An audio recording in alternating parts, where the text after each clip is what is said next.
মিডিয়াটা না থাকলে অনেক কিছুই মিস করে যেতাম। যেমন ধরুন এই যে ভাতা বাড়ার পরে আবির মেখে মাথা কপালে একদম সবুজ আবির মেখে কি উল্লাস। আবার কারোর বাড়িতে তো পিকনিক শুরু হয়ে গেছে, না ভাতা বেড়েছে। আবার কেউ তো আবার সোশ্যাল মিডিয়ায় গানও শুরু করে দিয়েছে, আমি ভাতা ভাতা ভাতা, আমি ভাতাশ্রী, আমি কন্যা কন্যা কন্যা, আমি কন্যাশ্রী। আবার বাজে ল্যাঙ্গুয়েজে এটাও বলছে, তোদের দরকার নেই, তোরা এই রাজ্যে আছিস কেন, যা না ইউপি বিহার যা, চাকরি চাই তোদের, ওখানে গিয়ে চাকরি কর, আমরা ভাতাতেই খুশি।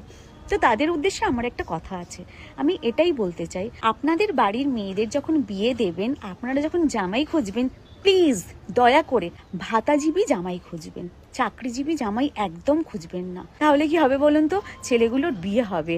অ্যাকচুয়ালি কি বলুন তো, আমার ভাই আছে একটা, সে চাকরি করে না, চাকরি খুঁজছে, পাচ্ছে না, তবে এখন ভাতা পায় না, ভাতা শুরু হলে ভাতাটা পাবে। তো মেয়েদের দাবি চাকরিজীবী ছেলে চাই, তো ভাতাতেই যখন খুশি চাকরিজীবী ছেলে কেন নেবেন আপনারা? আমার ভাগনাটারও বিয়ে হচ্ছে না, মেয়েদের দাবি চাকরিজীবী ছেলে চাই, এদিকে ভাতাতে খুশি, তো কি করে হবে বলুন তো?